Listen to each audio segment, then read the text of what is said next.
3 p.m. MDT and 10 p.m. UK time for guests and political music live from the Colorado studio. All right, folks, it is Sunday, March 18th, already over halfway through this third month in the year of 2012.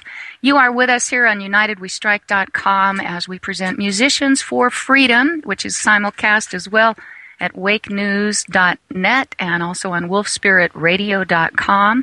We'd like to thank our partners and also do a nice big shout out to JP, who is a producer on Wolf Spirit Radio, who also produces for the Peace Train and United We Strike. Happy birthday, JP.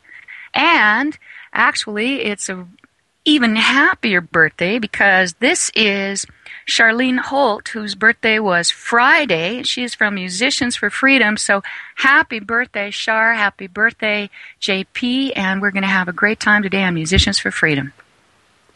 Well, thanks Detlev, so much. Actually. Oops. Happy birthday, to you. I didn't know it was JP's birthday, too. When was his birthday? His is today, and actually that's why we have the wonderful and illustrious Detlev, who I believe wants to say something here. Yeah, I thought, well, maybe we can just quickly have Frankie say a word to you.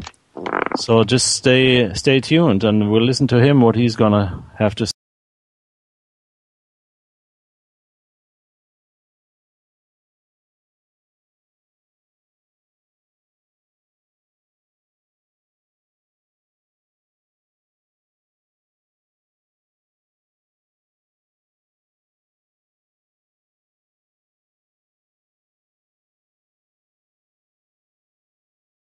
So Actually, we've got to sing it ourselves, guys. Happy birthday to you.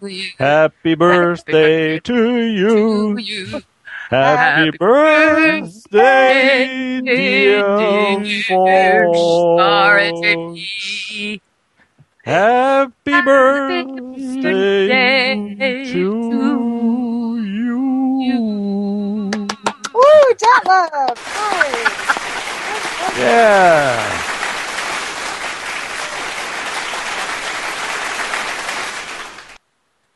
Well, at least the applause is working. So, well, I hand it over to you. Okay, here we go. All right, Karen, why don't you catch us up on what's going on, and then I'll introduce our guest. Well, what's going on is it's a beautiful yet snowy, slushy day here in Oregon as the mountains in front of me are being covered with snow. We get a little bit of slush here. So it's, I am assuming, going to put quite a crimp into the gardening season. However, our spirits are high and we are moving forward. I'm really proud of the effort of all of us for the Peace Train. Last weekend was just amazing. We really do have an international team of producers, and as we look forward to this next month, we're going to be incorporating some more training. If we have listeners out there who are interested in being part of the team, maybe helping us with archives or YouTubes, we need to spread this message and make it go viral, folks. You know, unity is the only silver bullet, and peaceful noncompliance backed up by unity can be an extremely powerful thing. So I've also started working regularly on Rents Radio as part of Charlie McGrath's second hour in his Wide Awake News expansion. So every Friday, starting at 5 p.m. Pacific, I will be there with more friends from the Peace Train. We had Sherry Edwards last Friday from SoundHealthOptions.com, and I suggest anyone who's having health issues, check that website out for all the free material that you'll be given to help you regain your health and share what you know. That's SoundHealthOptions.com. And my good buddy Shar had a birthday in Colorado, and my good buddy JP has a birthday. And aside from that, all is well in my world. Great to hear. Well, it's beautiful weather here. I don't know if we're just having unseasonably nice weather in Colorado. Very warm in Tennessee also. And our first guest today, we're going to have a musician for the first hour. And then for the second hour today, we'll just be catching up with whoever would like to join us on the show today via Skype. So if you have a Skype, account, you can contact Wake News. Send a contact request to Detlev at Wake News. And especially if you're a musician or an artist or a filmmaker, we'd love to have you on the show. This is Flying by the Seat of Our Pants Radio, so just send a request to Detlev, and we'll see if we can have you on the second hour today. But our first hour, I am very, very pleased to have a gentleman by the name of Donegan. And Barry is with a band called Look What I Did, which is an American post-hardcore band, and it was formed in 2001 in Nashville, Tennessee. When I was in Nashville recently, which I am off and on in Nashville, I met him at a Ron Paul event, and so that was very well attended, and we had a great time, lots of musicians, lots of good spirit and energy for Ron Paul. And so without further delay, Barry, are you with us? I am indeed. How goes everyone today? Great, great. Thank you so much. I've been talking with you for a couple of weeks. It takes a little bit of effort to get hooked up with the Skype account and all, but hopefully this will all be of use to you in the future in your career. All these internet connections. What do you think? Oh, yeah. You know, there's so many ways that you can broadcast content these days without having to go through a centralized distribution methodology, and I think that's really good for everybody, you know, going forward with as far as decentralizing media outlets and helping people maybe spread information that otherwise couldn't have gotten out. You think about how much different it is now than maybe 10 years ago. It's just astounding. It's almost immeasurably different. Well, there's a lot of opportunity, but there's also sort of an overwhelming amount, if you know what I'm saying. It's everything can sort of be connected immediately almost if you can just get the right contacts. You know, so it truly is in some ways, well, it's both what you know and who you know. I mean, conceivably we could have, Alex Jones join us on the show, or we could have Angelina Jolie join us on the show. You know, I mean, we could be connecting, totally unknown musicians with someone like the White Stripes, or, it's got a lot of potential. What do you think? Yeah, there's really no limits. I mean, there's some problems with monetizing the new system for the music industry, but I think that problem will resolve itself fairly shortly in time relative to everything else. I think right now the information and the ability to hold people's attention are sort of a currency in a way that is undervalued, if that makes sense. Yeah, I agree. Yeah, explain what you think a little bit more. Like, first of all, companies, the fact that you can interact with information according to certain terms, and people have almost unlimited access to information. When you combine that with the fact that,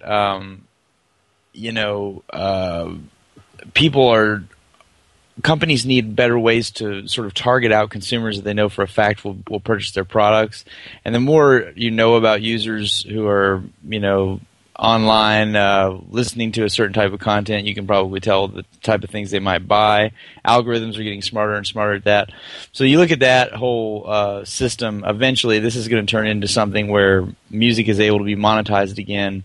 I just think that right now it's undervalued because it's so much easier to get attention. Like right now, a band could go out and buy listens almost through platforms at using pay-per-click relationships that are really cheap. It's just cheap to get attention right now, and it's not that easy to monetize it. But I'm not so worried about that. I think that problem will resolve itself, if that makes sense. Yeah, that sounds very interesting. This Detlev here, producing from behind the curtains. Now, actually, maybe it's good for our audience if we play a first tune of yours. And I've lined up here "Fade to Daft." Is that a good tune to start with? Yeah, it's a good intro right there. This is from our album Atlas Drugged, which you put out in, I guess it would be 2010, technically. All right. I think. So, yeah. Why don't we just listen? So the audience has an imagination of what kind of music you're doing. So please stay tuned. We'll play this tune and we'll see you right back.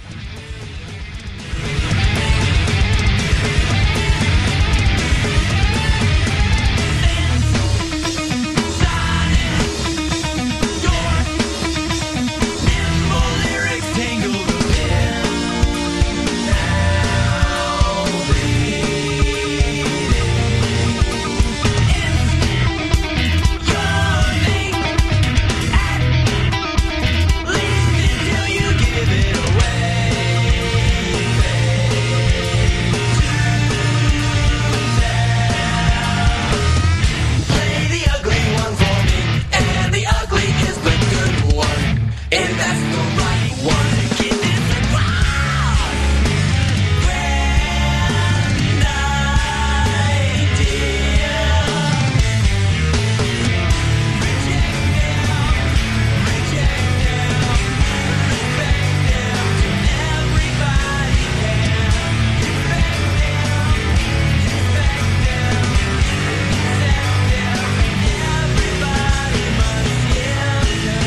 Musicians for Freedom on UWS Community Radio and the International Community Radio Network. Welcome back, everyone. This is Musicians for Freedom, and my name is Sharlene, and I also am known by Vengencia.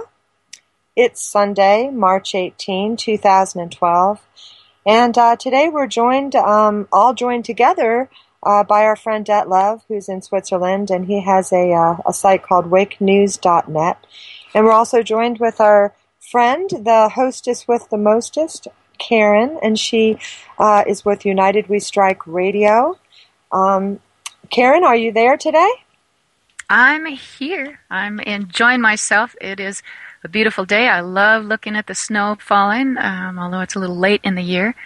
But I'm happy to be here, and I'm happy to be meeting your guest. And actually, I'm going to kick the ball over now. Please tell us, Barry, tell us about that song. What prompted you to write the lyrics, and how your band how your band woke up, and what you hope to accomplish here with your music. That song, Fade to Daft, is kind of about consent, I guess, and interactions between people, in a way. I always feel like that's an important part of proper human activity, is that everyone involved is knowledgeable as to what they're doing and agrees with it. As far as waking up, I suppose, I'm not sure that I ever was totally asleep in the first place. I remember I've considered myself, I guess, a libertarian probably all the way back to when I saw a John Stossel documentary in college in the 90s, and that would have been around when I was first able to vote. And I guess I always voted that way, although I was much more, I suppose, opposed to participating in systems. Like, I withdrew consent from banking for about 10 years. I didn't really participate in banks. I just even back then in the 90s, I kind of didn't. Our economic system didn't make sense to me. I felt like it would be best to pursue music or something where I could do something where I knew nobody would get hurt. It just seemed like our society was headed towards some really twisted outcome, economic crash or something, and I had read like Bill Cooper and stuff before 9/11, so when 9/11 happened, that was kind of strange. But I guess ever since the Ron Paul thing sort of helped bring me in and focus my views on trying to put them into some activity that can actually occur in the real world, as opposed to just being sort of mindlessly against everything. So I guess that's sort of the fortunate thing about that. What the Ron Paul movement has done to a lot of people is given you an outlet for what otherwise would have just been misguided dislike of current political institutions. So you think that voting for Ron Paul is going to make a difference? It depends on in which way. I think it depends on what the outcome of the primary is, but presently he's on course to change so much either way. I have a few theories as to what is likely to happen right now based on the delegate count. I have a pretty decent understanding of the GOP because I actually served a 2-year term in Davidson County in Nashville as director-at-large of the party apparatus, which was just sort of I ran for that as a protest, but for some reason actually won and then had to serve a 2-year term. So I had to get to know how to talk to Republicans and stuff, which is actually not that hard. But but knowing what I know about it right now, I think there's a pretty reasonable chance that a bunch of wild stuff can happen at the convention. I mean, Ron Paul's going to have a whole bunch of delegates, and if they don't embrace that, they're going to lose. So it is what it is. Well, what about the fact that the game is rigged in terms of voting machines and lobbyists with unlimited pockets and absolutely no accountability, and our Congress virtually being worthless? I'd agree with the worthlessness of Congress and the lobbyists.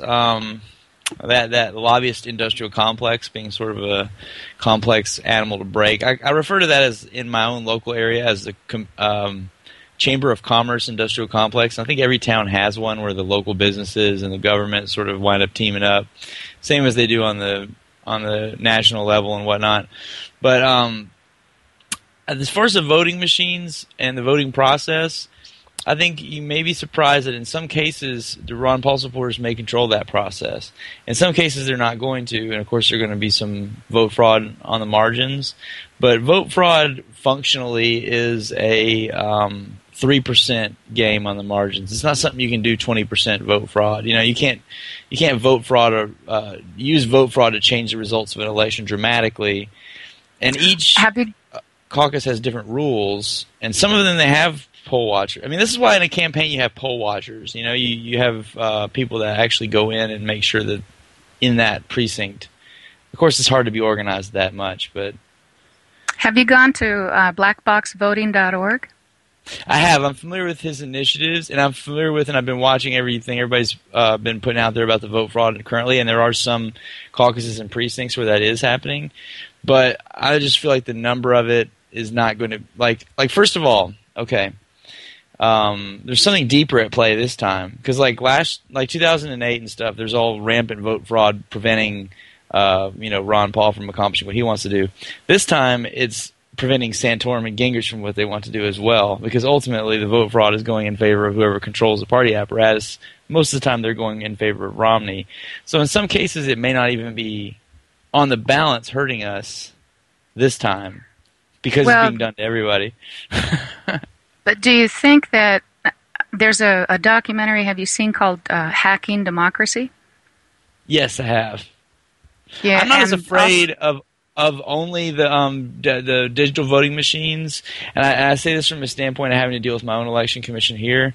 The handwritten voting is just about as easy to commit vote fraud on, and it happens. But it doesn't just happen to us. It happens to every single campaign. So, like, it's important when running a campaign, that's a part of, like, the fundamentals, is to have a really good poll watching program to go out and, I mean, you ever heard of the Battle of Athens? Historical event happened in Tennessee. This is actually a groundbreaking vote fraud case, as well as a Second Amendment case that a lot of people don't know about. And this is how hardcore Tennessee is in the Second Amendment. But back in the 1940s, there was in Athens, Tennessee, in McMinn County, there was which is kind of a rural county.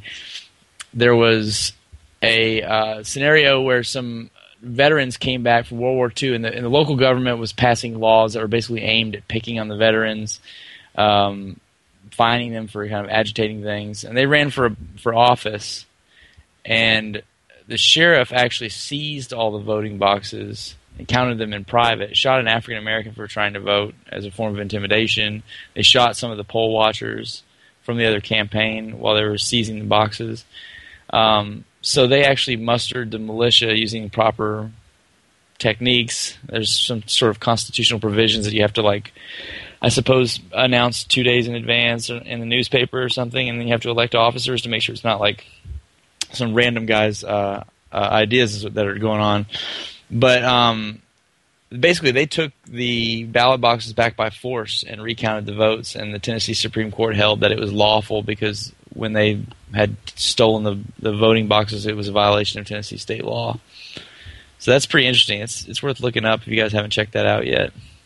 It is, but, I can't help but really think that my research leads me to believe that we'd all be in a much better position a whole lot faster if instead of waiting until November and thinking there's a division between right and left, we immediately stopped focusing on the bigger picture and started focusing on forcing the issue of a constitutional sheriff.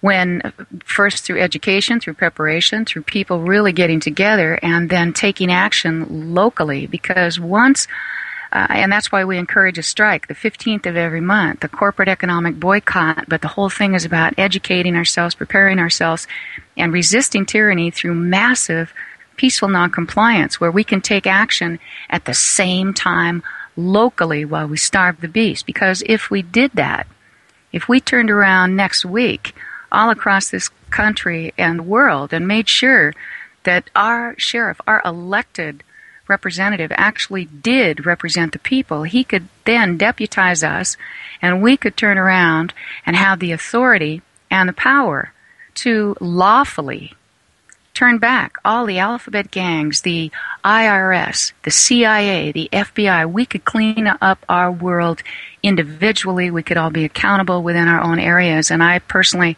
would much rather see that, because I don't believe that the vote does anything other than delay us from taking action and give us a ritual and the illusion of having some sort of say. Hey, there's Karen, no harm in voting, though. It doesn't take very long. I have to chime in here. I agree with actually both approaches, because the way that I have visualized our current situation is it's really the triangle in the circle, and it's on the dollar bill, and it's got a pyramid, and it's got an all-seeing eye at the top, and that is the corporation doing business as the government of the United States, and so that is the pyramid inside the circle. And so the people who are voting are actually voting for the president and CEO of the corporation doing business as the government of the United States. And so, but that is the purpose of the Constitution is to control the government, not to control the people, as Patrick Henry observed. So I agree with both approaches. I agree that we as people have power to lawfully hold our elected representatives accountable, pursuant, for example, to the Seventh Amendment. In suits at common law, we the people can take anyone to court that we choose. We can take the police to court. We can take the sheriff to court. And this is where Burt is coming from. Burt is doing a lot of research right now, and he's got a couple of cases, and we're going to file cases in Colorado, where he is actually filed in federal district court, lowercase d, lowercase c, subject to the common law. And that is people actually holding other people accountable for what they're doing. And so really all of these approaches work simultaneously. It's just a matter of knowing, who are you? Are you a people or are you a citizen? Because when you're wearing your people hat, well, now you can hold the other people accountable. But when you're wearing your citizen hat, well, now you're part of this corporate democracy, essentially, who has elected people like Barack Obama to office, okay? So it's really a multifaceted approach. I like Ron Paul because I feel that he is actually educating the people on the principles of constitutional government and freedom.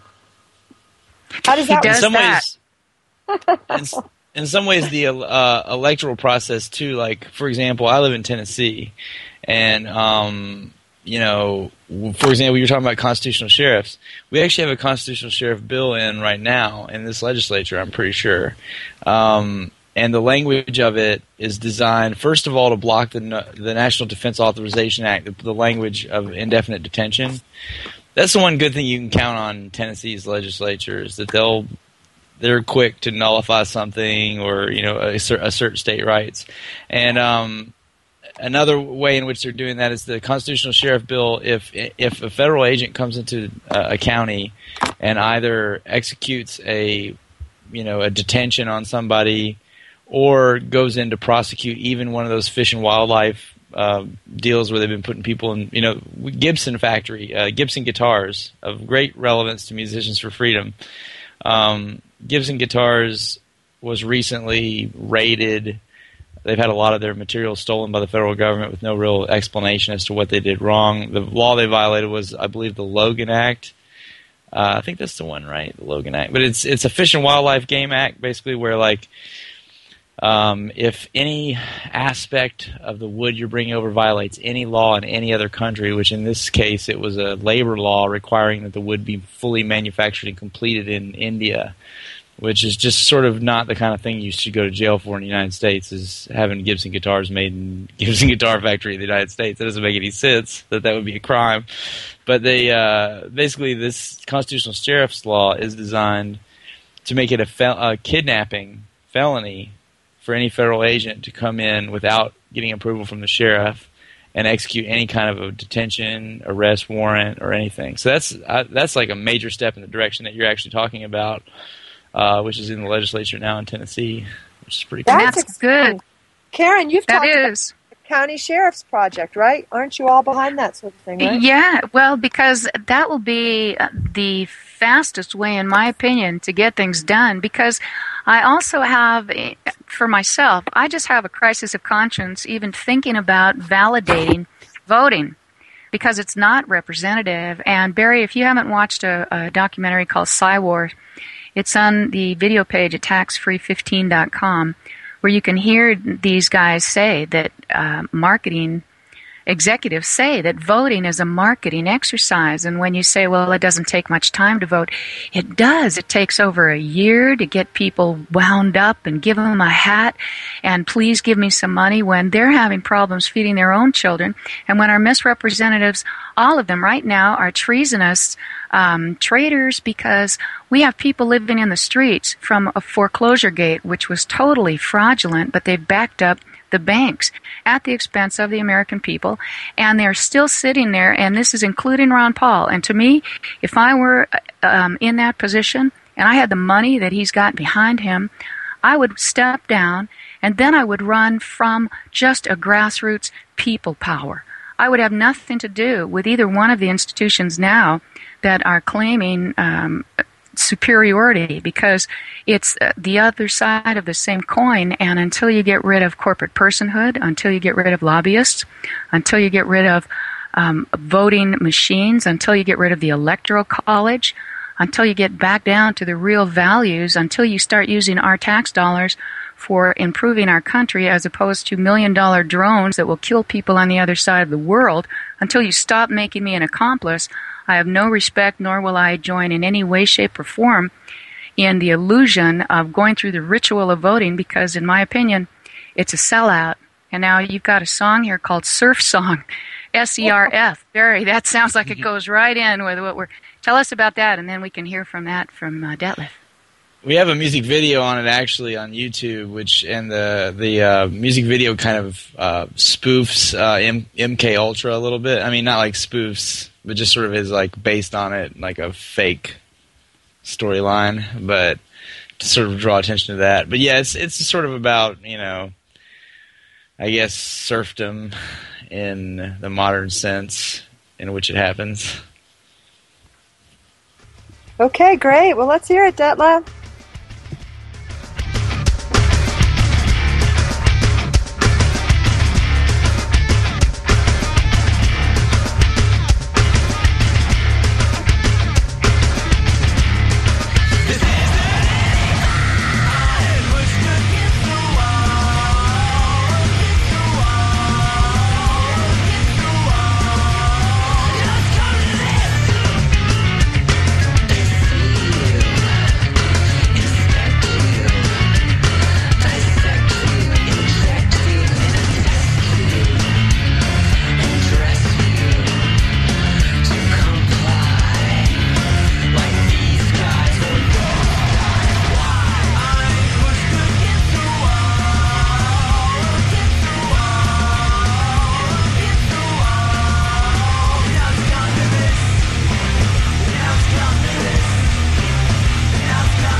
is Musicians for Freedom on UWS Community Radio and the International Community Radio Network. This is Barry Donegan with Look What I Did, and you are listening to Musicians for Freedom. Was that good? That's great. Thank you. On United We Strike Radio. And we'll on United We Strike Radio. That was an incomplete bumper.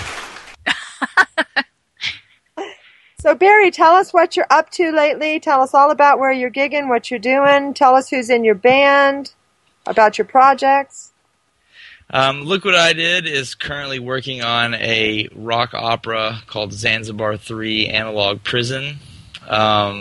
This rock opera will probably be available on some degree of 7 inches or something like that.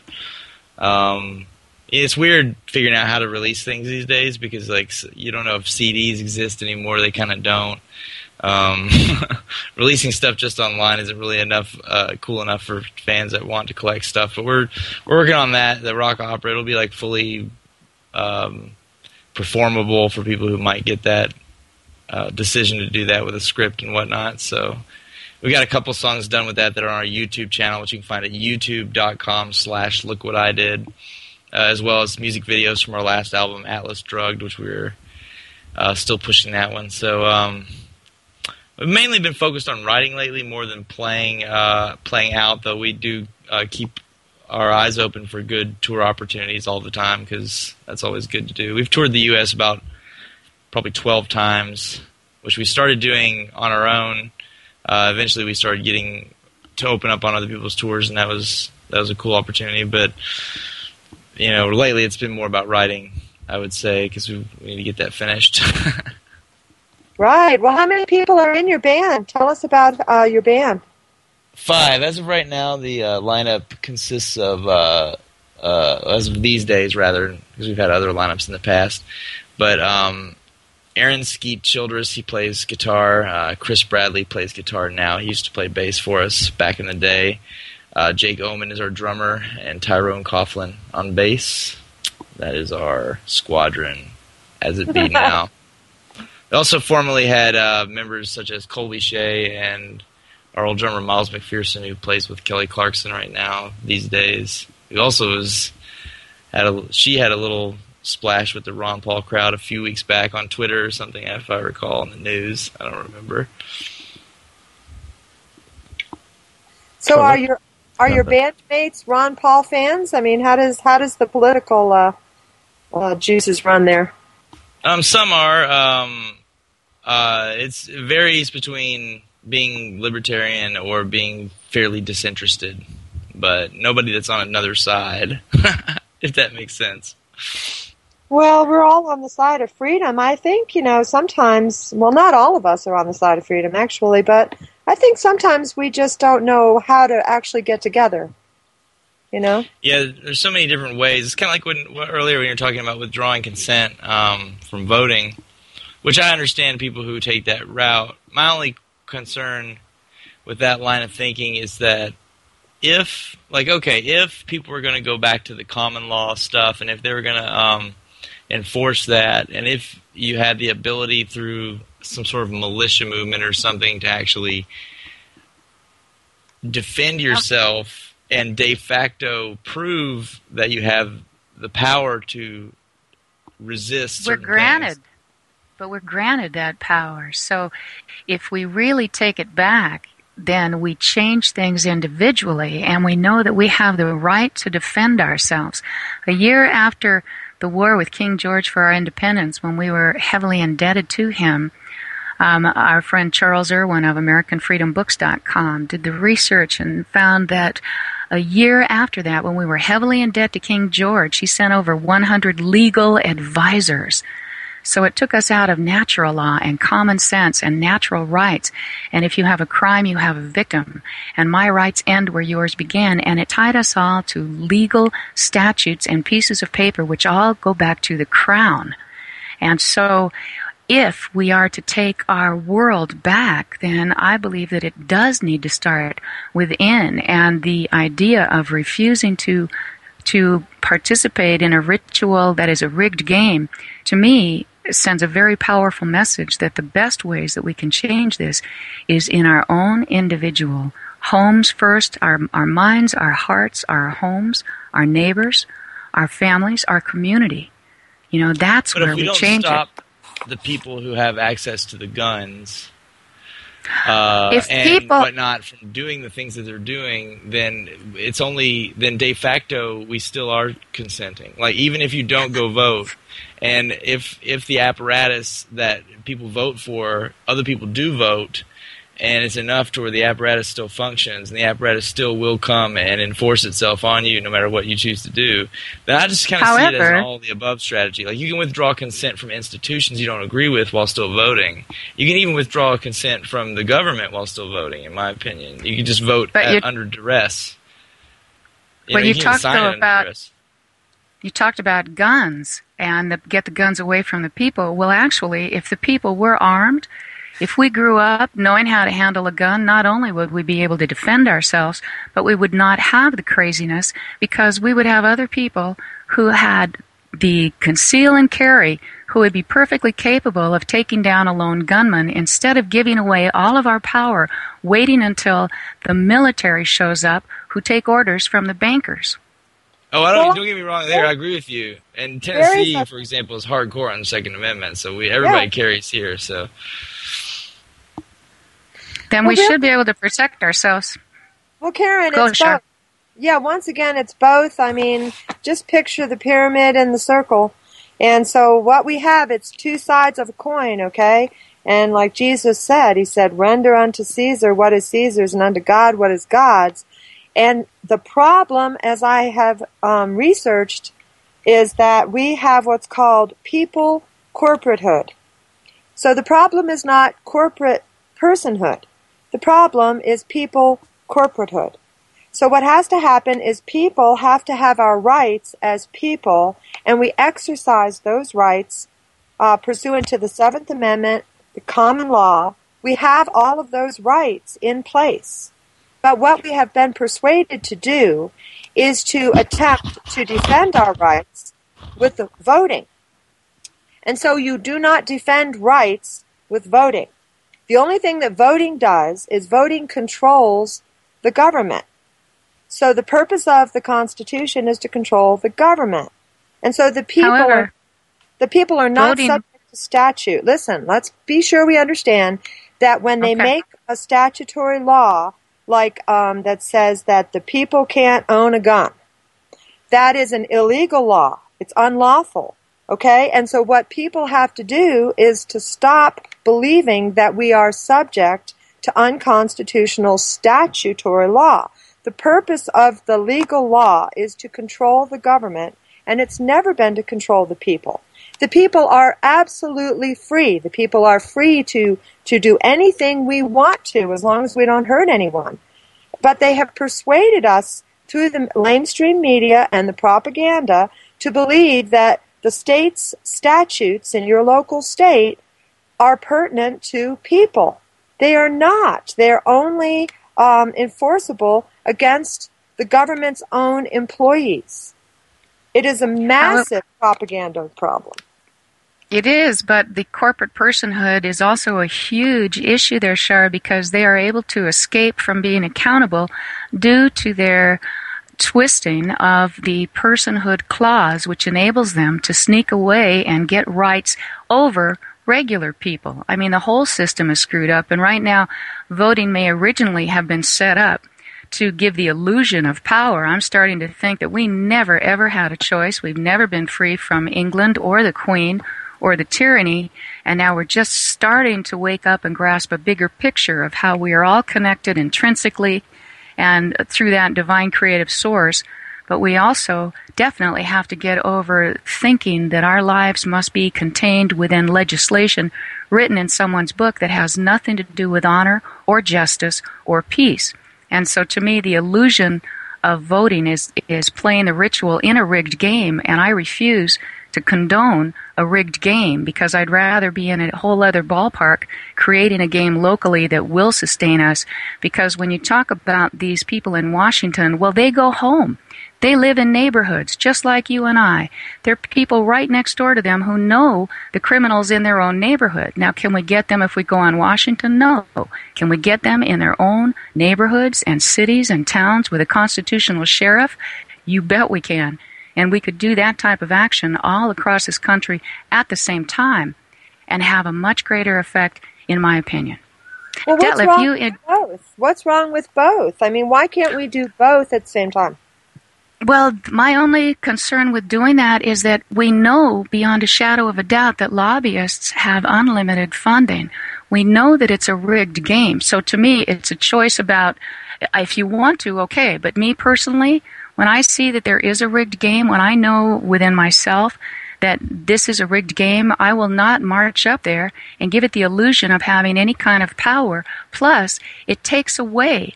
It misleads other people who think, okay, yeah, maybe I can vote and it'll make a difference. When what would really make a difference is getting that sheriff right now, right in our own backyards, and then cleaning up the local misrepresentatives, firing the local senators or congresspeople. We need to fire all of them for sitting and keeping their jobs while allowing the Nobel Peace Prize winner, B.S., to murder people on the other side of the world, to openly say that he's the hitman, basically, for UN and NATO, to have Leon Panetta go and appear in front of our soldiers and disarm American soldiers.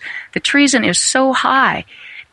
All of these acts combined are so outrageous to me. If I were a congressman or a senator, I would have stepped down long ago because my conscience would not have allowed me to continue to participate in the rigged game. And that's just my opinion. Well, one thing I found is when you work inside of a party structure, there's often internal elections that I think have a lot more significance than the elections at the voting booth. It's kind of like when I ran for a position inside of the Republican Party, we had control over who could consider themselves a Republican, whether or not they get access to money. And that kind of thing I think has a major effect on whether or not I think that actually has more control over. Like you could become a member of a political party, whichever one, and use that to push things one direction or another. But that's just kind of an unusual, additional way you can have control over the political process, which I think is a lot stronger than actually voting in like a general election for president, for example, where you don't really get that much control over anything.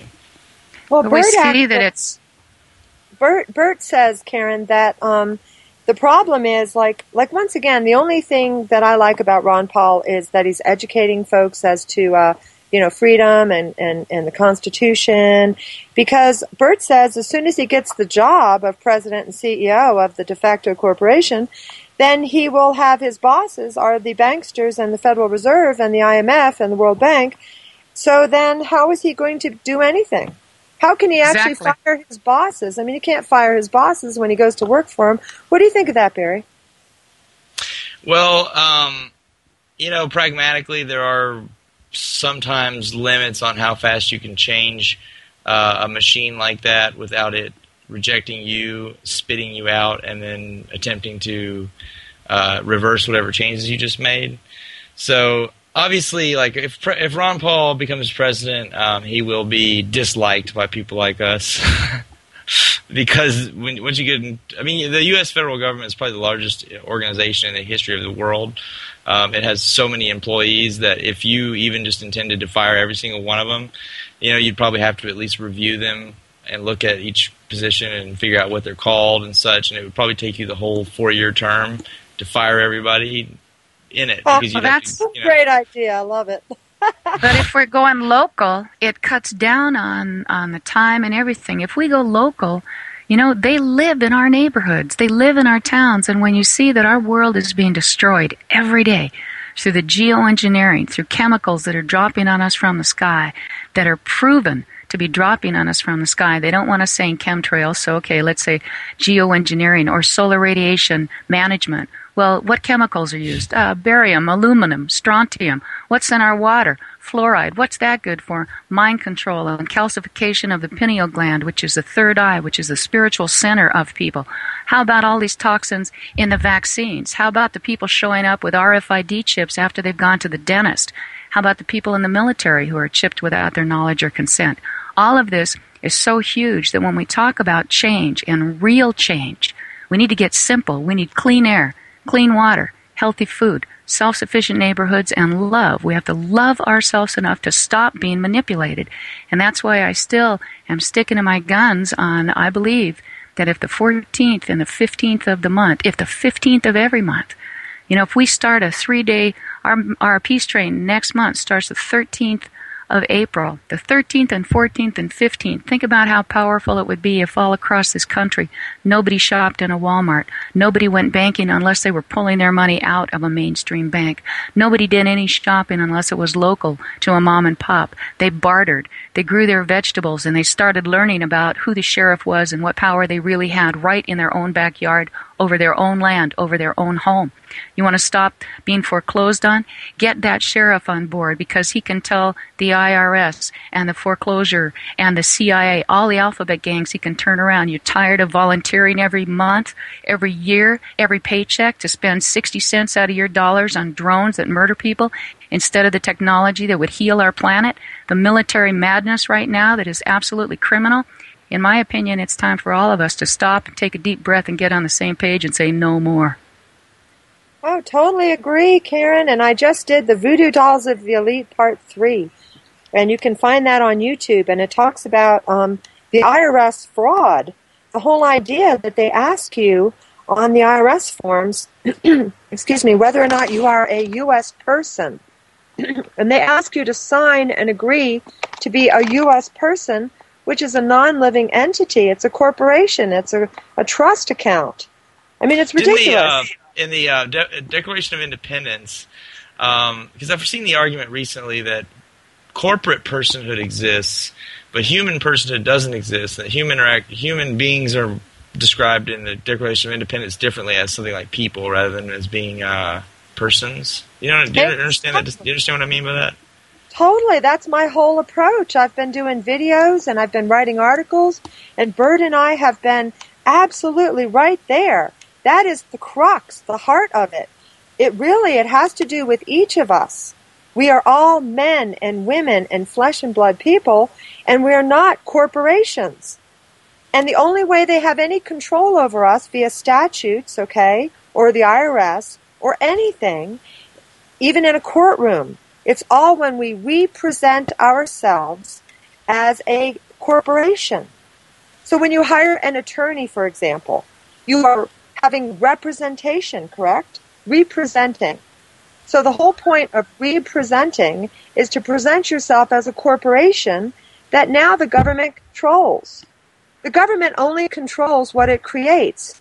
And so it created your straw man. It created your name in caps. It created all of that on your birth certificate. And that's what they want you to be. They want you to step up and agree to be the straw man, and then they can control you. Okay, yes, it's absolutely the case that when Jefferson and all those guys, when they did the Ninth Amendment rights retained by the people, not the persons. So you're right on, Barry. That's the approach right there. Well, and it looks like you got a good song here coming up about Jekyll Island Fiat Scratch. We probably have like a minute or so for you to describe it, and then we'll go out to break here playing that song. And maybe when we come back, Detlev will tell us what they think about our voting and our political structure from a European viewpoint, which should be pretty interesting. Detlev, are you up for that? I'm always up for anything. But let's hear Barry to his song, which we're playing pretty soon, the Jekyll Island Fiat Scratch. Yeah, this song is about the Federal Reserve, and we wrote it back in 2000 and what was it? I want to say 2007, maybe 2008. It's been around kind of a while. By the time we wrote it, the Federal Reserve was not really a big political issue, so that changed. Oh, dramatically, yeah, but we actually originally named it "Burn Down the Federal Reserve," but I did start to become a little bit. I don't believe in violence and stuff in that way, where you go burn the bank down rather than politically disempower it. But anyway. We did change that because I started becoming afraid that people might actually burn it down because of the number of people that were turning against the Fed. Now, Barry, how can people contact you? How can they learn about your music? What is your website or? You can check us out on melodicnoise.com or facebook.com/lookwhatidid or youtube.com/lookwhatidid. That's the easiest way to find us. We're really present in Google and everything too. So. Yeah, that's wonderful. So are you active over here in Europe as well? Have you been touring here or just in the States? We haven't toured in Europe yet, although we do have a bigger following in other countries than the United States for some reason. I think because our music's a little bit wacky, and I think people like that better elsewhere. Well, it's pretty good. I think so. And why don't we listen into it? What do you think, Sharlene? Yeah, well, I was going to suggest we're at the top of the hour, so we can go ahead and hear your song, Barry. And then if you want to, you're welcome to stay over. We're going to give a phone call to Burt and see who else would like to join us. Would you like to stay over? Sounds good to me. All right, great. Well, then go ahead and play that song, Detlev, and we'll see everybody back in the next hour. Okay, here we go.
for Freedom on UWS Community Radio and the International Community Radio Network.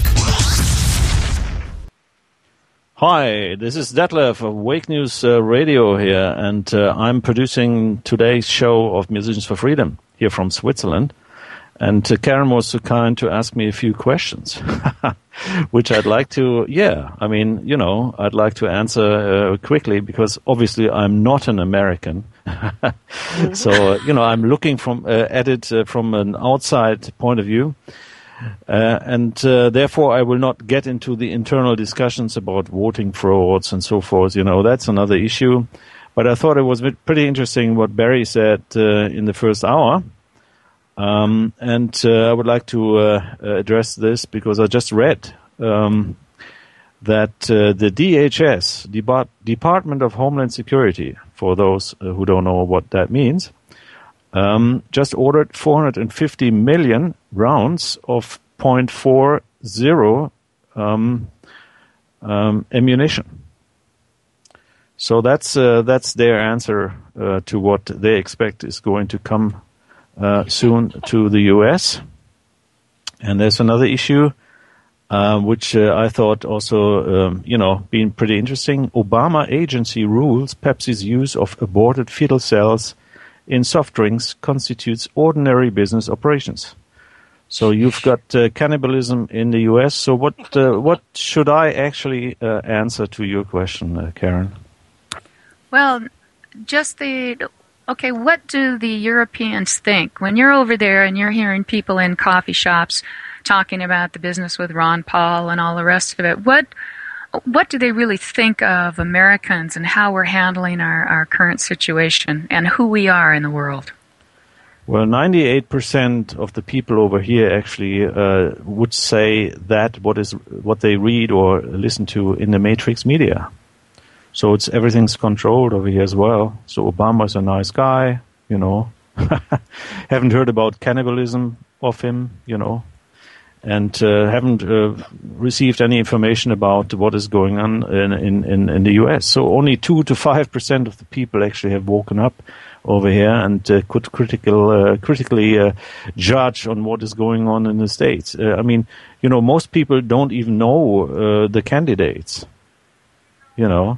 They just know Obama, maybe, Clinton or something, maybe Bush, but that's all. So they're pretty ignorant. Americans are lucky to know one candidate from anywhere else. Yeah, if you isn't think it? about it that way. And, of course, y'all don't go and butting your nose into our business enough for us to really need to look it up. That's the difference between us and everybody else. It seems to me we tend to get so much in everybody else's business that they desperately need to know who's running for office in our country so they know what's going to happen to them next. Yeah, they know Coney 2012, that's what they know. Oh, that's funny because I actually, I've been on the trail on Invisible Children exposing them for being a pro-war, warmongering front group. I think they're along the lines, back when Kosovo happened and there was all Ruderfin public relations got involved and they had that fake picture of the genocide going on where it was really a guy who just happened to be skinny, leaned up against a fence. Right. And they're doing that with Uganda, trying to get us involved down there to get oil and uranium going. And I had an article maybe a couple of years ago about Invisible Children, and when Coney 2012 came out, it went extremely viral, like hundreds of thousands of hits overnight. But that's pretty funny because it's definitely a pro-war front group. And just got exposed. Well, maybe, Detlev, what I think that what are you hearing that people on your side of the world think of when they think of Americans? Because there are a lot of Americans here who are still under the impression that we're the good guys. We're out there saving the world. We're out there killing terrorists. And when you hear of people talking about Americans, and you don't have to sugarcoat it, I'm just asking what the feeling is. Yeah, that's what I said. Most people are brainwashed over here as well, by matrix media. So they will just say what they just read, and they say, well, yeah, the bad Iranians, they have to be attacked, and we have to save Israel, and so on. That's the main message you can read over here in the media, and that's what they would think. They don't really care. They care about the European crisis, which is occupying them to a certain extent because of the money. Okay, I was just wondering when they think about Afghanistan and all this that that we're the terrorists, because I'm hearing that more from people in the UK. We're the military arm of the New World Order, and what we do is anything but helpful in the countries that we unfortunately are destroying. Yeah, but Karen, this that was just one single man who got mad, in Afghanistan. That's all, Yeah. Can I jump Same in? problems there. Yeah, please go ahead. I really believe that we all need to start disassociating ourselves when using the word "we" to associate it with the United States. Because I think that's one of the biggest problems. Because like when I've been to and I've been to Russia quite a few times, and people in Russia see the Americans kind of like innocent children. Because like in Russia, everybody knows that they're being screwed by the government, but Americans apparently don't see the gorilla standing behind them, And we need to stop associating, calling ourselves we when talking to the United States, because then we're admitting that we're in fact the ones responsible for all the crimes that they're committing worldwide, when in reality, we're not. We have nothing to do with what the United States corporation is doing, just like the people in Switzerland, Ireland, or England have nothing to do with what their particular corporation is doing. They're doing that on their own, but they're trying to pass the buck of the responsibility onto the population, and the population basically stupidly are accepting that responsibility. But isn't that then our responsibility? Isn't it because we are allowing it? Now, even though it's through our ignorance or our propaganda, if we still are sitting here, and right now, as I'm sitting here, if I go into town and I spend some money in a corporate store, some of the taxes they're taking are going to pay for the bullets and the depleted uranium and the drones. So even though you can say, well, we shouldn't say we, but until we collectively refuse to be accomplices, even though I am an unwilling one, aren't I still involved, Burt? They're using my money. They're forcing me to be an accomplice. No, not really, because it's all just a point of view of assumption. I mean, they, of course, through the fact that they're considering you a United States citizen, that's how they're making you liable for all these things. So we can very easily avoid all this stuff by letting them know that, no, we're not one of your citizens, and I'm not taking responsibility for your crimes.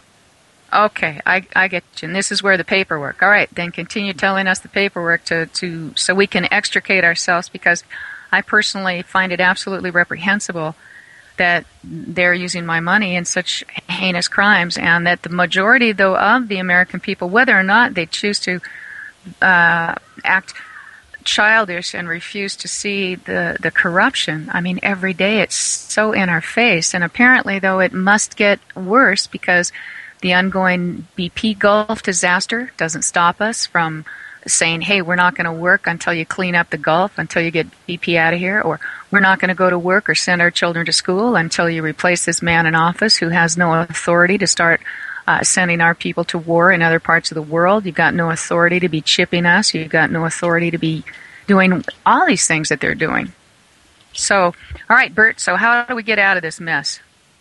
Well, I mean, one of the things that each man and woman needs to start doing, first of all, instead of allowing the corporation known as the United States as acting like their sovereign, they need to act like their own sovereign.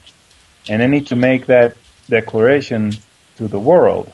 Now, one thing that I've done, one thing that Sharlene and other people that I'm working with, we're doing is we're putting together an affirmation which makes it very clear of who you are, that you're a creation of God, not a creation of the corporation, and that you are your own sovereign, not a subject of any corporation, and that you're also the sovereign over your own children, which is my main motivation here, because Child Protective Services is actually taking people's children because the state is acting like the sovereign parent.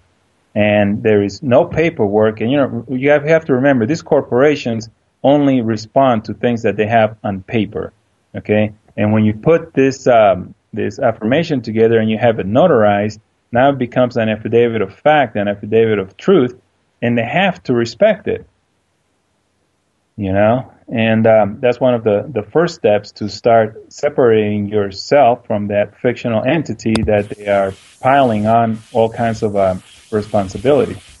Are you making like legal sovereignty kits, kind of, where people can just use the documents and turn them in to do simple legal functions according to common law and that kind of thing? Yeah, well, you just mixed a bunch of things right there in what you said. But you just mix legal with common law, and legal is a whole different world. Legal is corporate law. and common law is the people's law. So what I'm trying to teach people is to do things through their own right as people, as common law, but you keep the two separated. You're notifying those people in the corporate world that, hey, I'm operating on the common law in the real world, and don't mix the two. Don't bring your law onto me because it doesn't apply. And I'm not really, quote unquote, doing a kit. What I'm trying to do is help people go through the process, because there's a lot of danger in giving people a kit or anything along those lines, or a black and white set of steps, because they will have just a very limited amount of information, and then they can go and get themselves in trouble, which I've seen lots of that going so far. You know. So let me interject here. I am more the marketing arm here. Me and Burt work together fairly closely. And the way it's working is that, I'm the one that actually puts generic things out on Scribe. So I put a link in our chat room here, a generic affirmation. And for the folks listening, if you go to scribed.com, you can find my account there. I believe it is Sharlene Holt or Sharlene Musik. And I've put up a number of sample documents. I've actually had like 6,000 or 7,000 reads of my fee schedule. It's a generic fee schedule for Colorado, man or woman. And I just recently made an affirmation. But what Burt is saying is, every situation is unique. And so really the approach that seems to work best, in my opinion, is for folks to just go out and take a look at these materials, take a look at the approach that's being used here. I also have a new website called Get Out and Stay Out of Jail. And there I'm attempting to develop 7 steps to freedom. Once again, this is just a general picture. Because I feel that people, if they don't, I know this is how I am. I have to know if I'm going to go from Denver to Tennessee, I need a map.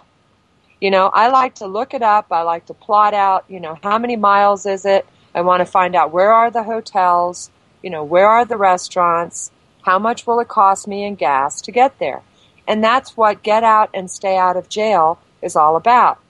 And it provides an overview of 7 steps. Okay, but, what Burt likes to do is Burt is very good at customizing documents for people. And Burt listens very carefully to people's specific situations. So he has a number of cases that he has filed, and he's working with various people very closely. Does that make sense? Makes sense to me. Me too. Yeah, Burt's doing a great job at all of this, and I like what you said about we, but I still, I guess because I believe we are all one, it still seems that what we are condoning will stop just as soon as we take a break. And that's where on the 15th, folks, take that break, step back out of the matrix, do your own research, and you'll find out that if only even a fourth of what we all believe to be true actually is, it calls for immediate action. And the sooner we understand that we can empower ourselves locally and we can change our world that way, the sooner we can get through this to the other side and start cleaning up the mess that the dominant inbred psychopath, the pedophiles, have left us. Yeah, and if just like 5% of the people in the so-called United States, in the 50 independent states, were to actually take a stand and say, no, I'm not responsible for what you're doing. No, I'm not accepting the liability.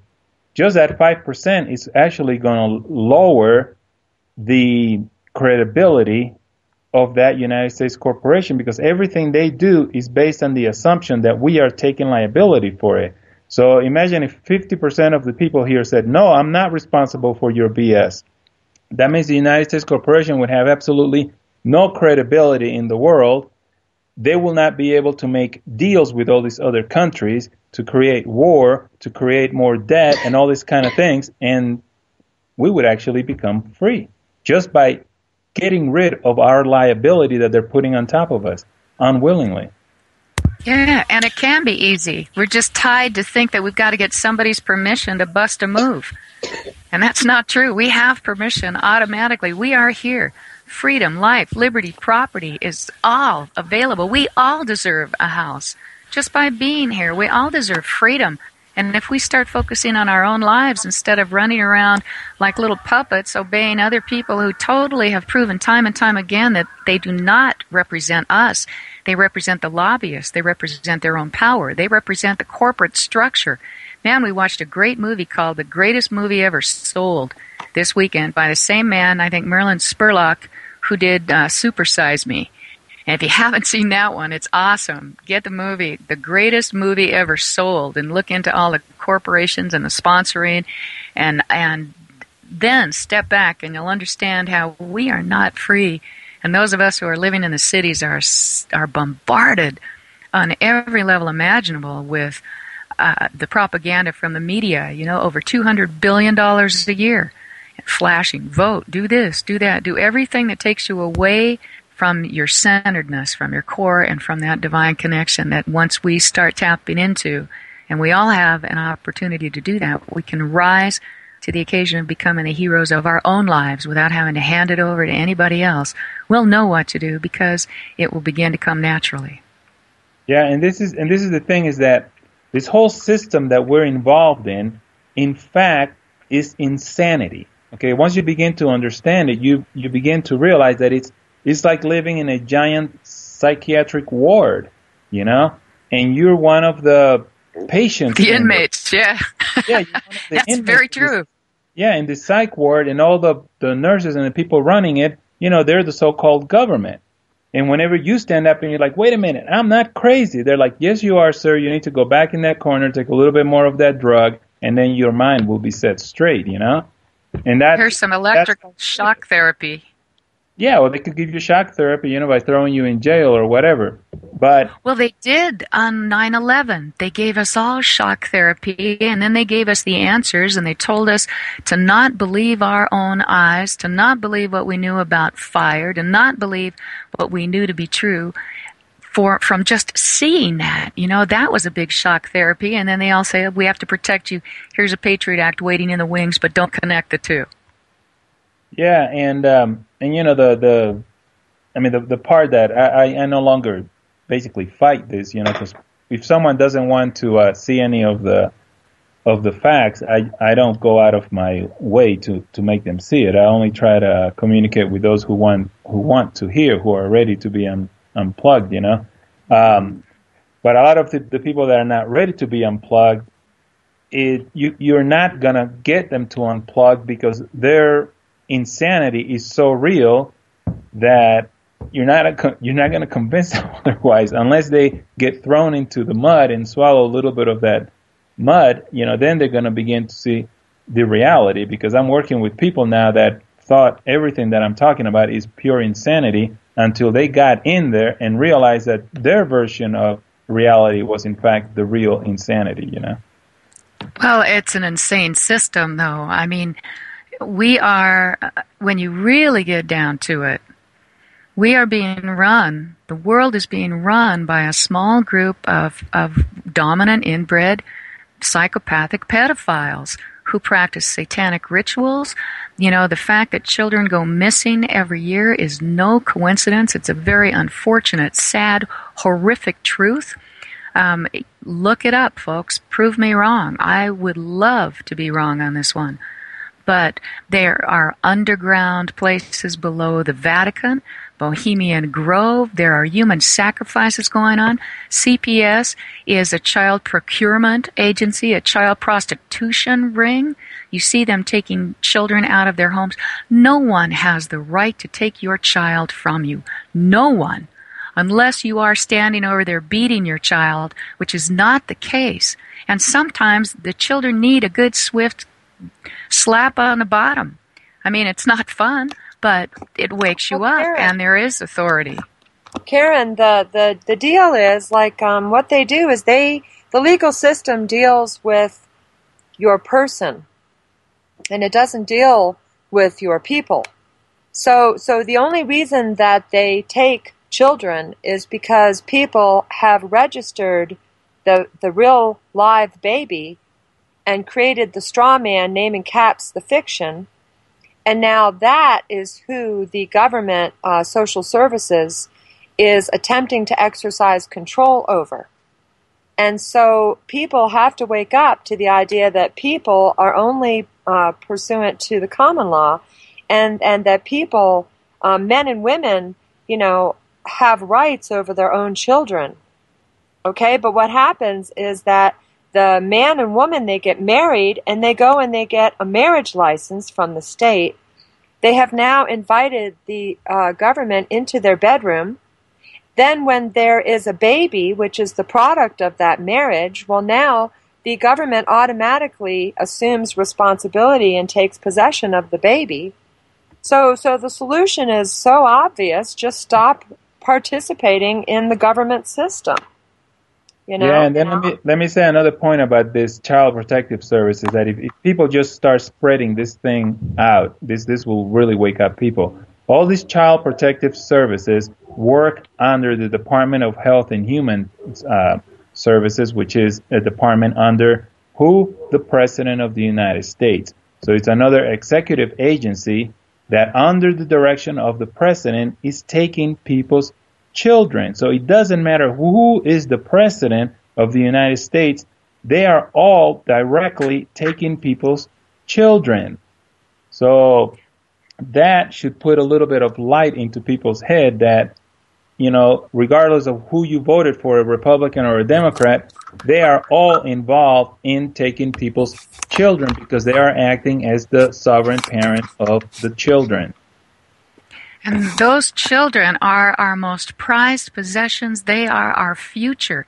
And so right now, and this though Burt, I still feel the compulsion to say we, because when enough of us know, when we finally hit that critical mass, those of us who are refusing to be accomplices, when we wake up, enough people, when we stop ignoring the fact that they can come in at any time for any reason whatsoever in a uniform, but we are the ones wearing the uniform. We're the ones following the order. That's the great we that needs to crack. That idea that has to identify itself with a gun in order to follow orders from a dictator telling us who we should kill, people we don't even know. Let them do their own dirty work, folks. We have lives we could be living, and if you're not living the best life you can live, look within, because you are making choices to follow orders that do you a disservice. Or if you feel that you cannot resist making that decision, look around. Visit. You might have been chipped. You may not be crazy. You may actually be hearing voices that are planted there because you're being experimented on. It's such a huge, horrible, ugly ball of wax. We definitely need to take a time out. Well, if you want to find out just how serious this problem of government is, Karen, are you using a driver's license currently? I know. Well, not currently. I'm sitting here, but if I was driving, I would be having to have a driver's license, and then you got to, let's say when I buy my car, oh boy, I can't just buy it one time. I've got to repeat and tell you every year that I bought it and pay for the privilege of letting you know that it's my car. Well, let's say, how about you make a commitment to not use your driver's license? What would that look like for you when you just are, making use of the roads, and if a police officer stops you, you say, I'm making use of the road, I don't need a driver's license for that. How would that work for you? Well, right now, it wouldn't work for me because I know that what I'm doing is I'm rolling the dice in a rigged system again. So right now, while I have to, I will keep my license because I'm going to be driving on the road, and if I'm stopped, I do not want to play their game. However, it doesn't mean that I can't ask the policeman who stops me some pertinent questions. But the bigger picture that I'm shooting for is that knowledge. I want to be that pebble. We want to be that pebble, that united we strike pebble that drops into the pool of the collective conscious mind that says, aha, this is wrong. So that when we do it, we are protected. And the way that we're going to know that is when enough people jump off of their system, when enough people, maybe in April, we keep waiting, when we see a real drop in profits that whole weekend, it sends the silent message that we're waking up. When we know that in our communities people are not shopping, when we see empty streets and empty airports where TSA can grope themselves, we'll know that we're making a difference, and then is when we can plan to go local, and then we can turn all of this around. At least I choose to believe that will happen. Well, I think that if you were to just get a group of folks together in your community, you and your husband and some other people in your community, and stop using a driver's license, and then you can work with Burt and he'll explain how to do that. And when a police officer pulls you over, you just give him your fee schedule and explain that you're making use of the roads and you don't need a driver's license. And Burt will explain to you how you will bring a lawsuit against these police officers who violate your rights. And so if they do not respect your right to make use of roads, then you have a cause of action to sue them. And you're talking about... you're talking about making a difference in your local community and waking up, and I'm simply suggesting this is what Burt and I are doing, is we are challenging the authority in our own personal lives directly. And it's not that difficult. All it takes is you just make a commitment and you say, I'm not going to carry my driver's license and I'm not going to renew it, and I don't need a driver's license. I'm not driving. I understand your points. I've already paid in the system, though, for a license, which I will continue to use until it runs out. And when it runs out, then possibly I will do that. We've made other decisions on some of the things that we have to stop going along with the monthly payments, with getting the huge balls of bureaucracy that we need. And I'm working in my local community. When I go to my farmer's market on Tuesdays, you can bet that they hear what I have to say. We talk a lot about this. So I am doing what I can to raise awareness here, and I do need to get to local meetings. I know I have said that I will, and they seem to always be right before a marathon. So what I'm doing right now, though, is I cannot be as effective from behind bars, at least not at this point, until this United We Strike has grown a bit more. I feel very, very responsible, not only, though, for my community, but for the world, because I know that regardless of what color people are on the outside, they're facing the same tyranny, and the only reason poverty exists is because we allow it to. So I focus now, Shar, on getting this out, getting this United We Strike message out, getting peaceful compliance out, aligning myself with people like you, and trying to grow to where we've got a community radio that serves us all. And so I have been negligent in my local community in terms of showing up at meetings, but we're also looking at a half-hour ride into town and back when it's dark, when it's raining. I'm sorry, my eyes aren't as good as they were, and I'm online most of the time. So I am doing something each and every day to promote peace and to try and wake up the people around me. And that's what we have to do. Each of us has to do what we can. Go ahead, Burt. That's what we have to do. Each of us has to do what we can, and within that ability that we have, that we're comfortable, so that we can be more effective. I mean, I, like myself, I can get out there and have a lot of meetings and talk to a bunch of people and try to do that kind of stuff, but I think I'm more effective behind the scenes, putting in all these cases and challenging these authorities in the court, where it seems to me that it will have the most effect. Well, Burt, right. Burt, and if I had... Burt's not in jail. Karen, let me just interject here. Burt is very fortunate that he is at liberty, currently free to do the work that he's doing. But Burt, why don't you explain the real possibility of folks being thrown in jail simply for attempting to make use of roads? Why don't you talk a little bit about the guy in New Jersey, or how your lady in Florida has to be in hiding because she's afraid that the authorities are going to arrest her? Well, let's do that. You guys wanted to take a break? We can do that right after the break. Yeah. Hey, Detlev, you want to play a song?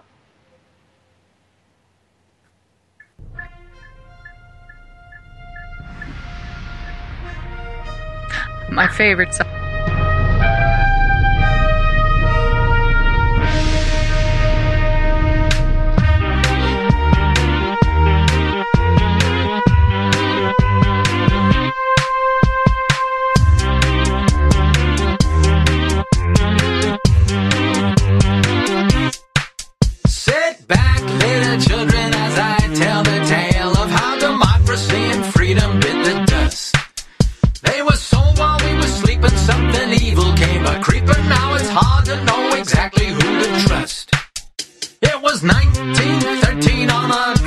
day, Congress gave away its right to create cash. Now your money's only worth just what the bankers say, and you can lose your only shirt in just a flash. You see, the Federal Reserve is not a government thing. It's a bunch of private bankers we obey. And they don't answer to the people 'cause they pull the strings. And that's precisely why we have to say,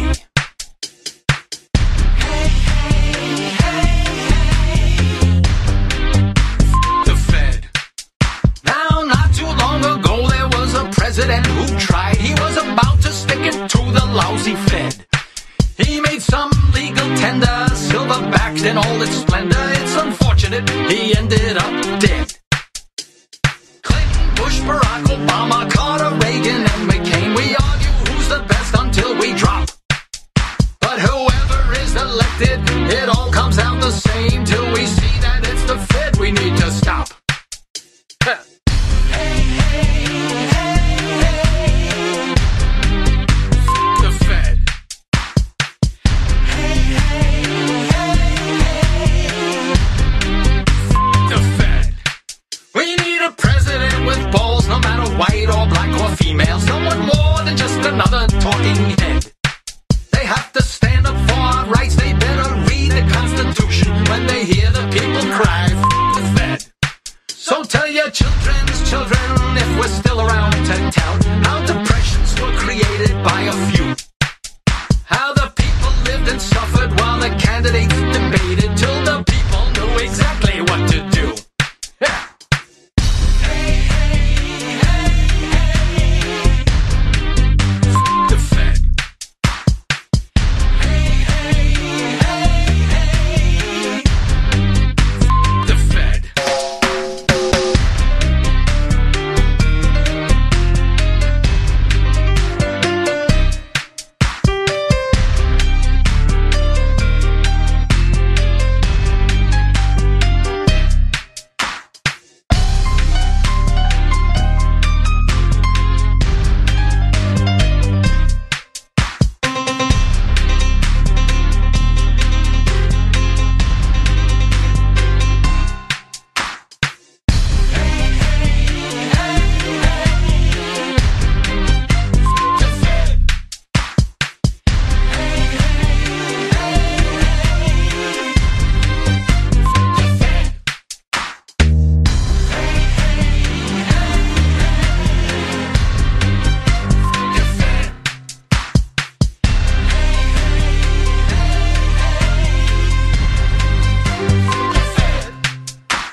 IC Radio Network and UWS strongly promote the use of grassroots patriot music.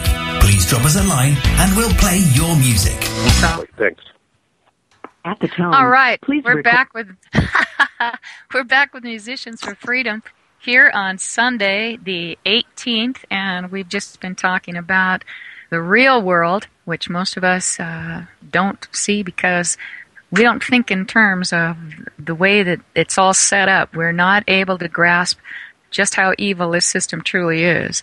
But we're thankful that we have with us Burt, who is taking them on right there in their within their system and finding the legal loopholes to move around and to begin to declare freedom.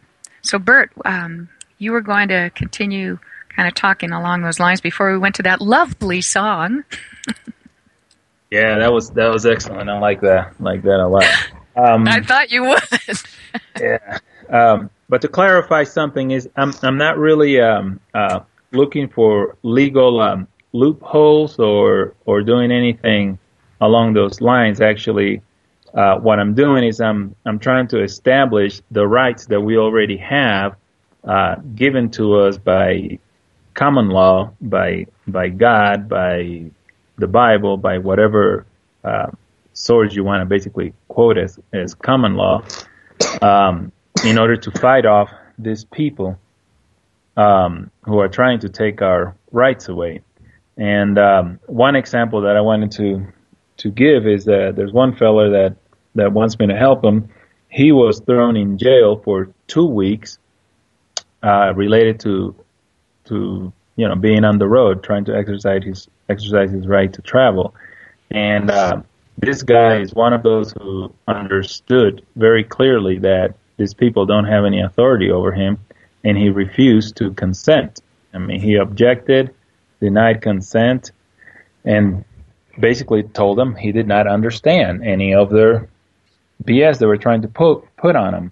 Refused to sign anything, and after 2 weeks, he was lucky. There's some people that are held in jail for months for refusing to consent. But this guy was luckily let out after 2 weeks, as long as he agreed to go for a psychological examination, because every time they sense you want to stand up for your rights, they want to send you for a psychological examination. And apparently this is becoming more common. I've already heard it in more than one state. And so he goes for the psychological examination, and the psychiatrist is asking him what kinds of unrelated questions. For example, what is going to be your defense, sir, with these charges that you have?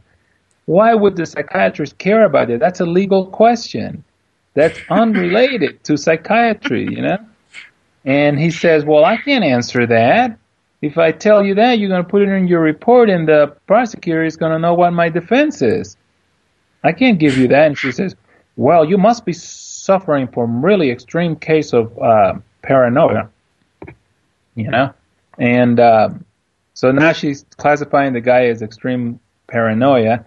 Then she continues to ask him more detailed questions, and he refuses to give her this kind of information. He's like, well, I have the right not to tell you any of these things. And, wow. So anyway, this woman recommends that he goes for a 3-month treatment, okay, in a lockdown psychiatric ward. So he's taken to this ward against his will, locked up, and after 8 days of the people in the psych ward trying to get consent out of him and realizing that they're not going anywhere, someone there had at least enough conscience to realize we can't hold this guy here. There's nothing wrong with him. He's not consenting to anything we're doing.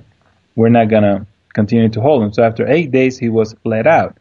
So that's 21 days of incarceration for simply standing up for your rights.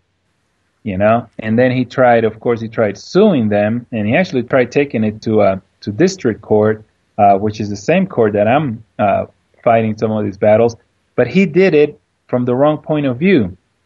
He brought it in under civil rights. And because he brought it in under civil rights, his case was thrown out. They dismissed it. Yeah.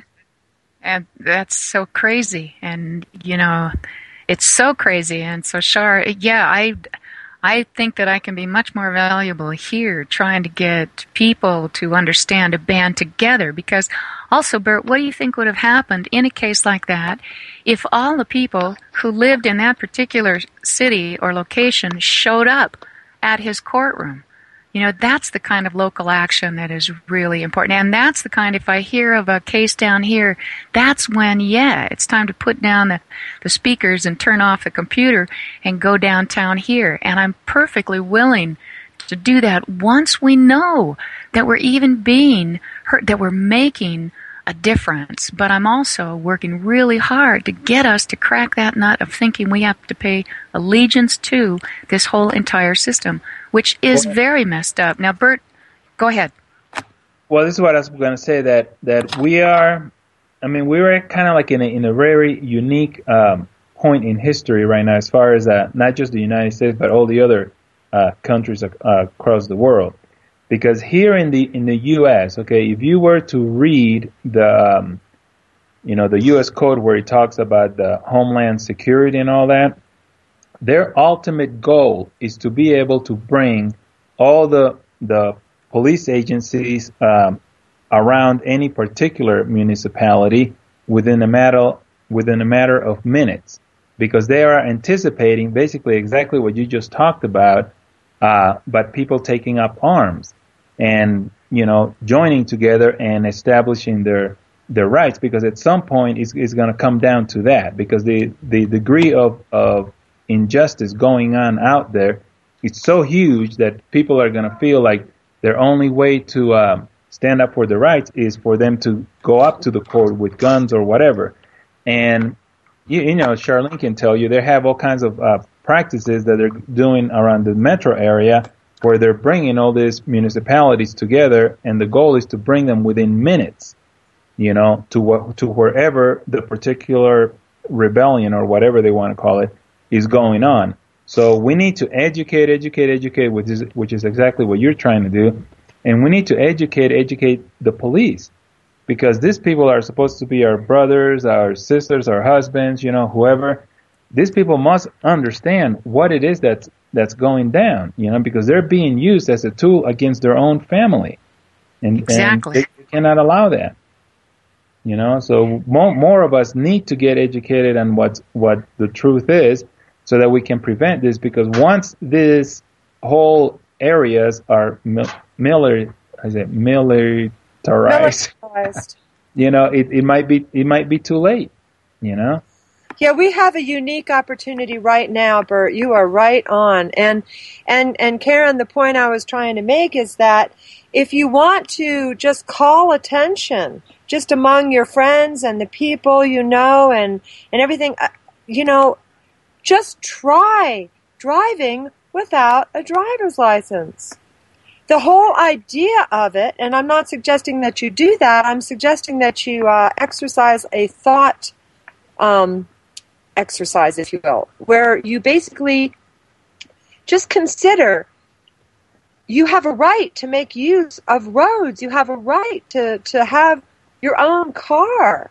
I mean, it's ridiculous to think, isn't it? I mean, it's absolutely ridiculous. And sure, so, I get it. I right? totally get that it is, you know. Absolutely. And so this, in my opinion, it's, you know, while not shopping at stores or, you know, that's all important too. But the main non-consent has to be, in my opinion, directed toward the authorities, so-called authorities, who have guns and jails and want to throw us in their prisons. So, I agree. So the non-consent... But if we...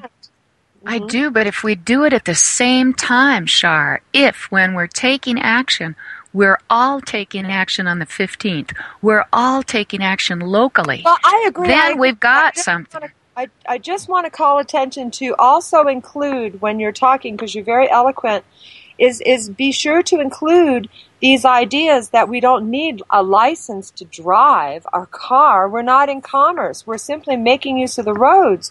We don't need to be registering our marriages.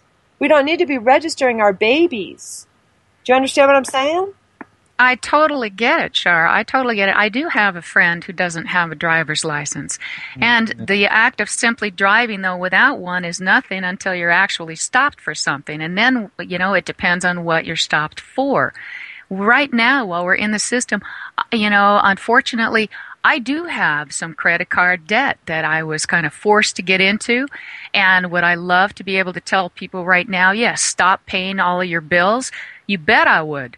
But right now, I'm paying my minimum amount so that I can stay working within the system until we bring it all down.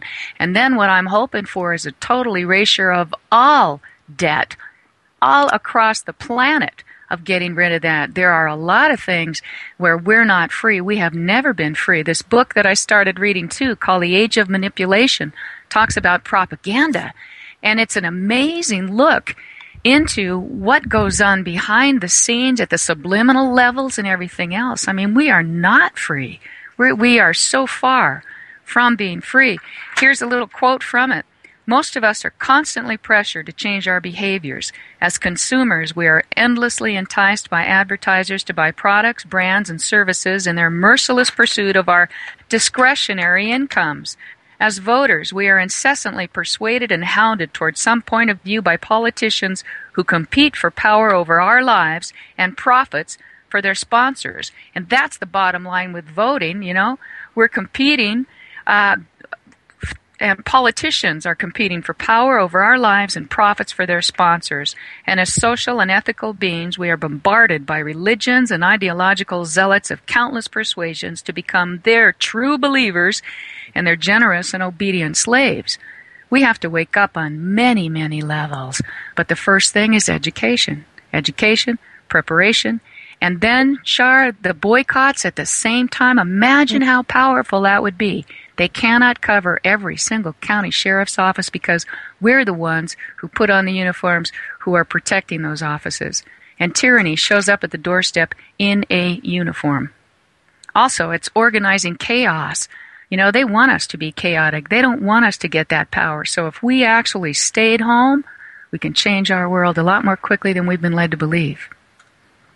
Yeah, and the important thing is, like you said, is unite. We must unite. We must be independently united, but not necessarily, all united in the same little spot, because then you can throw one little bomb and get rid of all of us at the same time. Yeah, that's it. And my friend, here's a comment. She says that Jim Percy wrote the book, Am I the Only American Who Thinks This Way? And he's the reason that she didn't get a license. But then he had an accident and died with a gas can in his car. So, we do have to be careful, but the more of us who know, and also if I started telling people, hey, don't pay your taxes, don't do this, I'd be in jail. So what do I tell them? We're getting ripped off, folks. You don't want to pay the IRS? Look at America, Freedom to Fascism. That's another great video that's a documentary on taxfree15.com. So we start doing things where we can, and I don't know about you, Shar, or you, Burt, but I had no idea that my being vocal would end up with me starting to co-create this United We Strike with all of us. It just kind of happened. Detlev, did you think you'd be where you are now? It just starts with us speaking up, and pretty soon when you're speaking up and when you're doing what you can and you're coming from a sincere heart and the pure intention of healing and getting through this without the violence, without the inequality, without the poverty, without the lies, that in itself leads us down to where we end up. Burt, did you ever think you'd be here? Who, me? Yeah. Sure. Yeah, me? No. Are you kidding? This whole thing has come together through almost the like the God of hand, the hand of God, working and reaching out to all of us. But this is one thing I wanted to say, because you mentioned something about that we're not free. There's two types of freedom that we have to always maintain in our heads. There's the true freedom, and then there's legal freedom. Now, legally speaking, Americans were free only between the time that the Declaration of Independence was basically won, and when the Constitution for the United States of America was written. After that, we became legally bound by the Constitution. Yeah, Burt, that's very interesting. And I thought about what Karen asked. I mean, I would have never thought that I would even start my own TV pretty soon. So I'm starting my own TV channel, after the radio went up, pretty nicely in terms of numbers, So I'm reaching thousands and maybe even millions of people in the meantime. I mean, I get millions of hits. I don't know whether it's millions of people behind that, but it's looking pretty encouraging, and I think that's God given. I mean, that's our task, isn't it? Yes. It kind of evolves. Yeah, I never thought I would be here, but it seems like this mission was placed on my heart, and so far, I think I've done more from the comfort of being a peaceful kitchen table warrior than had I been out there on the streets picketing. Shar, did you think that you'd end up where you are? No, absolutely not. I just, unlike Barry, I don't think I was really awake. But then again, I think there's various levels of awakeness. It's kind of like peeling an onion, and I thought I was, let's say, awake 6 months ago, and now today I'm much more awake. And I imagine that 6 months from now, I'll be even more awake. It really does seem to be an experiential thing. I just keep waking up more and more. Yeah, and the journey is for each of us, and that's why to all the listeners right now, I hope that you are understanding that we had no idea where we would end up once we started speaking the truth for ourselves and reaching out. It's a process of becoming finally so indignant and so outraged and so angered by what you see around you that you've got to make a difference. And then when you do that, doors open, and somehow your life is, I believe, divinely led to where you can best serve, if that's what you want to do. And I know, Burt, you're coming from a point of wanting to serve and to help, and Shar, you are, and Detlev, you are. So it's that spirit within us that unites us. And I was thinking last night before I fell asleep, one of the hardest things to do is to create unity, because we all have our different ways of interpreting and looking at things. So I'd like to ask everybody right now for just a second to indulge me and close your eyes. Let's close our eyes for just a second here and just relax and take a breath and become really in the moment, And now, while your eyes are closed, remember how wonderful it feels to have the sun shining down on you on a warm day with long grass in the springtime where the breeze is blowing. And let's have you under an oak tree with a beautiful picnic and the clouds going by in a beautiful blue sky without any chemicals whatsoever. And the river is right there, and you're enjoying a picnic with your family and the people you love. That's what we can all have, folks. That's the unity we can have when we lay down the guns and the divisions that divide us. That is what we can unite around. There are more of us than them. We can be free. And now I want to encourage us to open your eyes again. It was just a brief little visit there, but that's the unity I'm speaking about. Can I say something about that? That is so true, is that when people start thinking about their rights and they realize that their rights are, in fact, unlimited, then that means that we actually have a lot more in common than we don't. Because all our unlimited rights brings us together. And if we just concentrate on the fact that our rights is what ties us together, the differences are insignificant. We have a lot more that ties us together than pulls us apart. We certainly do. Okay, we're running up to the end of the program. Shar, happy birthday again. We're so honored and proud that you've joined us now. And I'm not sure exactly how long we've kind of had this marriage with Musicians for Freedom and United We Strike, but you've gifted us with Burt and with Tom and with our United We Strike song through Tommy Truther and Detlev, and so Shar, really happy birthday. Bask in your own glory, and it's just going to be a great ride. Well, thank you so much, Karen. I went over to a meeting recently. I have 6 years sober, so I also celebrated 6 years sober on my birthday, too. And, one of the sayings that we have in the recovery community, and that includes if you're, recovering from overeating or from some sort of drug abuse or alcoholism, it's called the Serenity Prayer, and it goes like this: God, grant me the serenity to accept the things that I cannot change, and the courage to change the things that I can, and the wisdom to know the difference. And so when it comes to the whole political landscape, that's why for me personally, I'm much more aware and a big advocate lately of being the change, because I recognize that I don't have control over President Obama, and I agree with you, Karen. I think that voting tends to give people the illusion of control over external events that we really don't have any control over.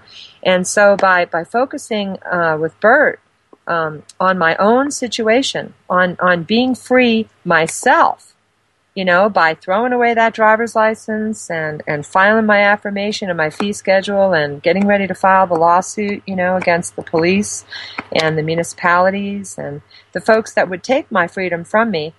This is what I need to do. And I don't want to go to jail either. And, believe me, this is not a pleasant thought. But I am also very aware that if I don't do it, who will? Well, that's perfect, because that's my thought too. If I don't try and unite people on one page, who will? And Detlev, if you don't get the word out in German and get your own station, who will? And Burt, if you're not protecting people, who will? And so as we wind up the program today, folks, think about what gifts you have, because if you don't protect your family and your rights, who will? And join us again on Musicians for Freedom next week. Detlev, thank you very much. Producing from Switzerland. Burt, thank you. And Shar, much love to both of you, to all of you, to everyone listening. We are one race, the human race. And even those of us who may be reptilians are still created by that same divine essence. And it's time for all of us to wake up. We'll be back again with a rebroadcast, right? Absolutely, Karen and Sharon and Amen. Sharlene and Burt and whoever is listening now. We will have the rebroadcasting tuning in after a bit of music in between. So stay tuned. Hey, thanks to Barry Donegan. Thank you, everybody. Yep. Bye. Thank you. Okay, guys. So see you latest next week. Thank you, Detlev, so much for joining in. Thank you, Burt, as always, and thank you, Shar.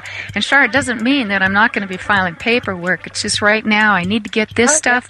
I don't want to raise my head too much in the local area to say, yeah, throw me in the slam. I'm not ready to go there. I'm ready to keep trying to educate where I can.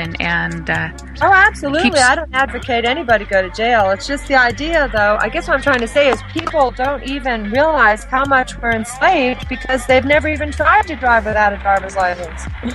Okay, see you then. We off. Bye.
This is Musicians for Freedom on UWS Community Radio and the International Community Radio Network.